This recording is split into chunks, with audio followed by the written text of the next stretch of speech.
Bang, ini lagi ada berita yang dimana Bang Farhat sudah membuat laporan Bang di Polda beberapa waktu lalu perihal katanya ingin melaporkan Andi dan ibu-ibu UMKM nih Bang. Mungkin pendapat Abang seperti apa sih melihat laporan dari Bang Farhat ini? Siapa yang lapornya? Atas nama siapa pelapornya? Melalui lawyernya kali ya? Mungkin Bang Iya, Bang. melalui lawyer ya gitu. Ya kalau menurut saya itu sah-sah saja, itu kan hak sebagai warga negara untuk melaporkan apabila memenuhi unsurnya, kan begitu. Ya, dua alat bukti yang cukup. Nah, tentu laporannya itu saya juga sudah dapat dari teman-teman UMKM, bahkan Andi Rivaldi, bahwa laporannya itu kan terkait untuk teman-teman ibu-ibu ini ya, itu kan 167 itu masuki pekarangan orang lain tanpa izin itu. Tetapi kita harus lihat ya, bahwa peristiwa hukumnya saat itu terjadi di tanggal kurang lebih, kalau nggak salah di tanggal 25 deh ya, bahwa itu kan orang-orang itu mendatangi dan dibukakan pintu oleh penjaga rumahnya FA. Nah kalau sudah dibukain pintu, kenapa mesti dianggap seolah-olah orang melompat? Kan 167 itu kan memasuki rumah, terus pekarangan tertutup tanpa hak, artinya tanpa izin tuh.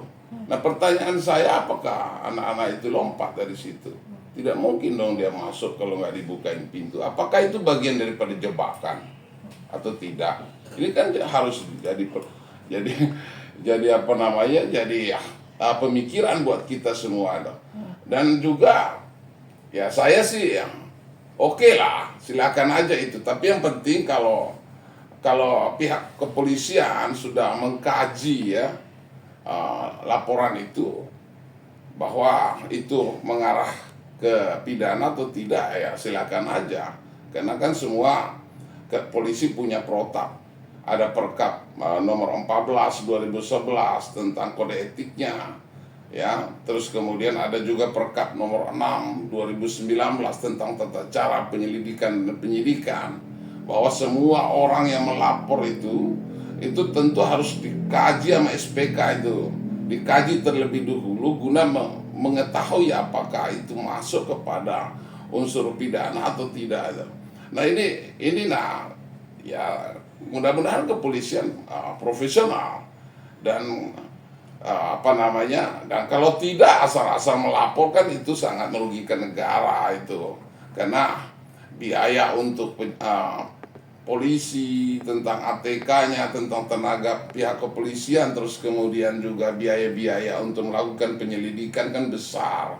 Nah kita warga negara ini mesti harus hitunglah semua itu. Kalau yang nggak terlalu penting nggak usah lah. Untuk apa? Kalau hanya untuk menakut-nakuti rakyat jelata, itu untuk apa itu? Jadi demikian ya kalau pendapat saya tentang laporan itu.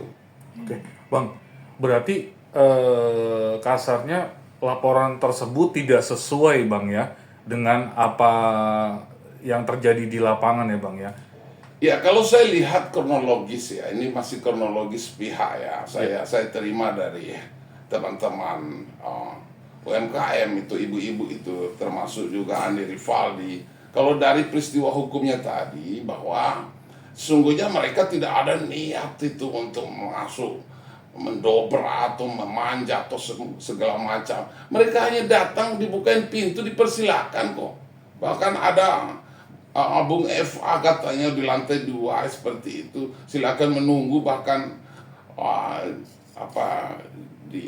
diberikan minum seperti itu ya. Tapi tiba-tiba karena ada sesuatu hal mereka keluar, nah datang hujan, mereka ingin meneduh seperti itu. Apa ini unsurnya yang bisa dilaporkan untuk 167-nya ya?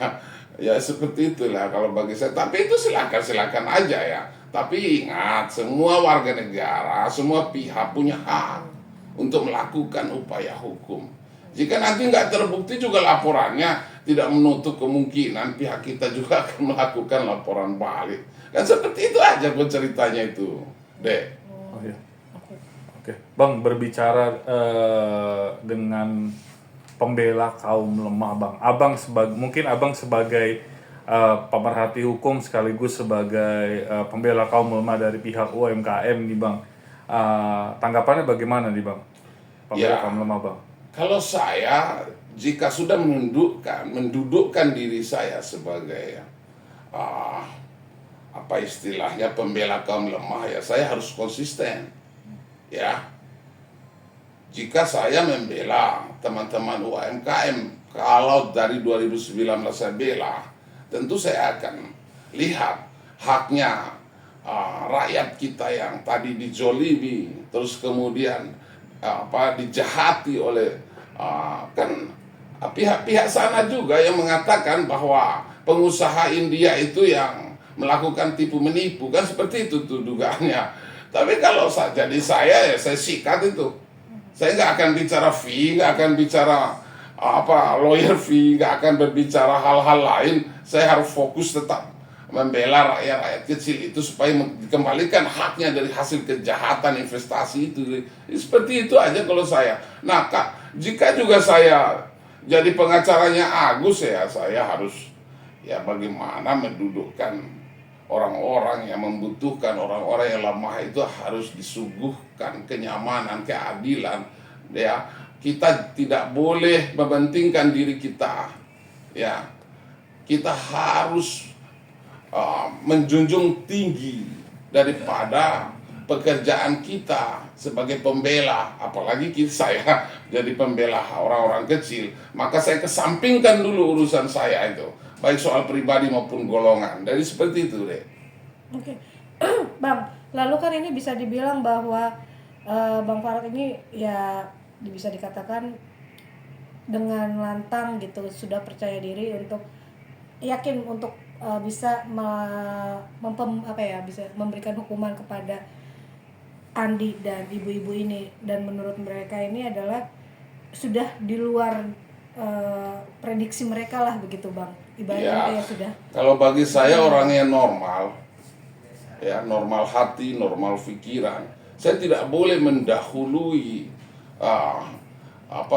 hukum, dan saya tidak boleh mendahului apalagi kehendak Tuhan, ya. Nggak usah lah, itu mah.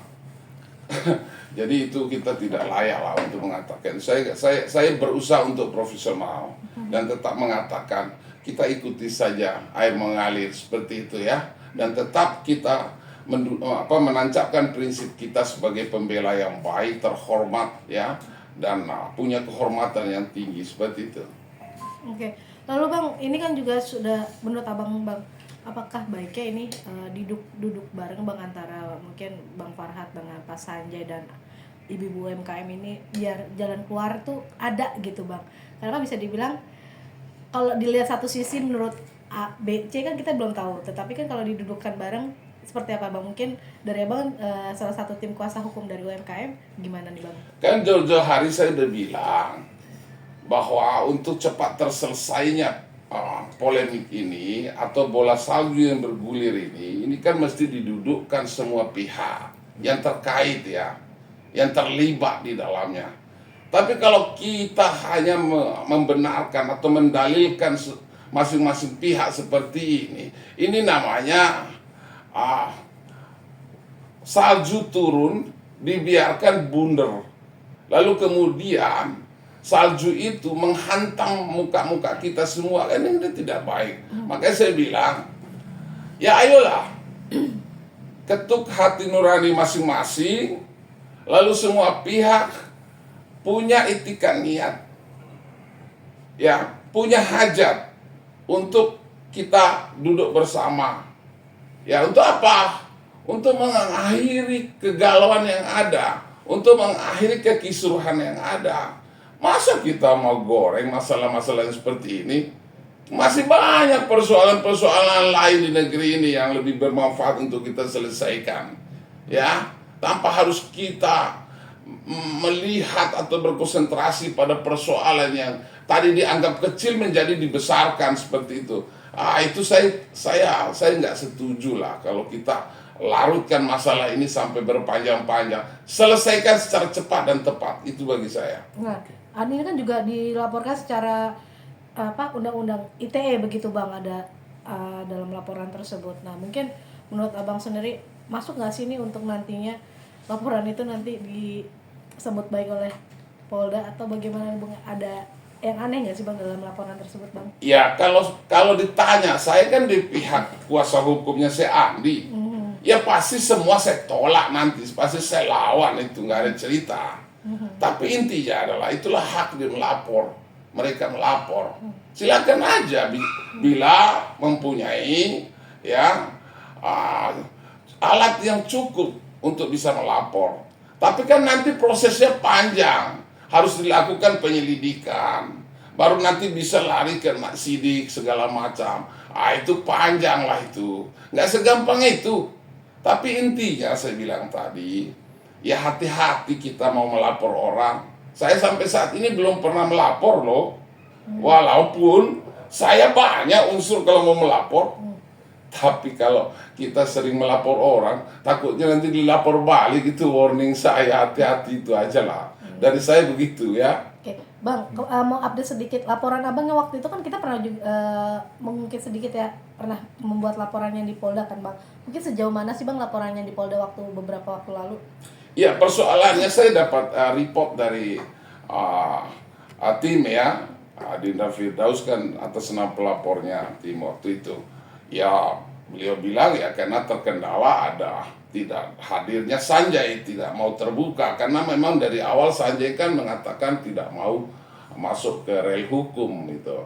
Nah, dia memberikan kuasa ke Andi, menyuruh orang untuk menagih uang yang katanya titipan, tetapi dia sendiri tidak mau muncul di ranah hukum.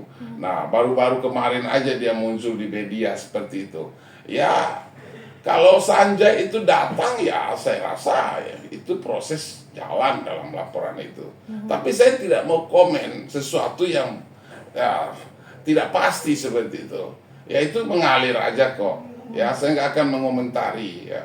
Ini kan saya serahkan semua kepada aparat penegak hukum. Tentu aparat penegak hukum kepolisian profesional kok. Mereka tadi punya protap, punya aturan, ya, punya KUHAP sebagai landasan, ya, KUHAP ada, Perkap ada, segala macam itu sudah dilakukan secara profesional. Kita tunggu saja, ya, itu saja deh. Udah mau nanya.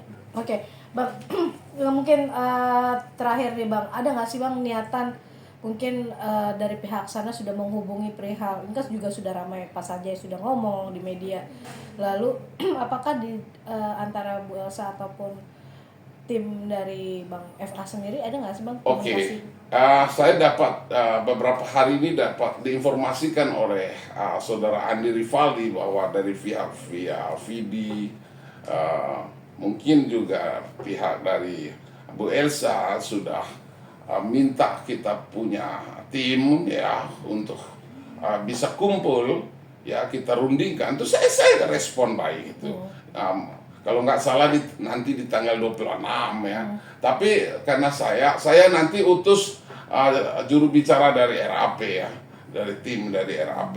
Kalau saya sendiri karena saya sudah ada jadwal yang sudah beberapa minggu kemarin sudah dijadwalkan, saya harus menangani klien saya, kebetulan WNA, saya harus ke Bali dan Lombok untuk menangani perkara di sana. Jadi untuk tanggal 26 saya tidak bisa mengikuti, tapi itu hal yang ada kemajuan bagi saya ya. Mungkin ada sedikit itikat baik dari Bu Elsa dan Vidi untuk menyelesaikan ini ya.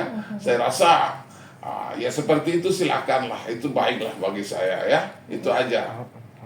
Harapan mungkin Bang dalam kasus ini nanti setelah pertemuan gimana Bang? Harapan Bang seperti apa Bang?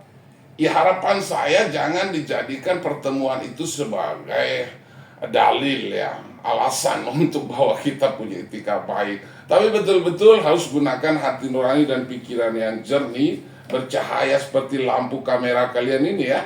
Nah supaya apa? Supaya begitu nanti duduk berunding itu ditemukan kata sepakat untuk sepakat dan menghasilkan ya perdamaian. Tentu tadi kalau minimal teman-teman UMKM menagih tadi hak-hak, ya berikan saja. Semua musyawarah mufakat itu di atas hukum kok. Jadi seperti itu. Berarti dari Bu Elsa sudah ada sinyal positif, tapi dari FA belum ada ya Bang, seperti itu? Tanyakan saudara FA kan. Kalau saya kan tahunya ini kan komunikasi dari VD ya. Ini saya dapat informasi dari Andi Rivaldi dan kawan-kawan seperti itu. Oke, aman. Oke, aman. Oke. Oke, terima kasih. Terima kasih, Bang. Oke.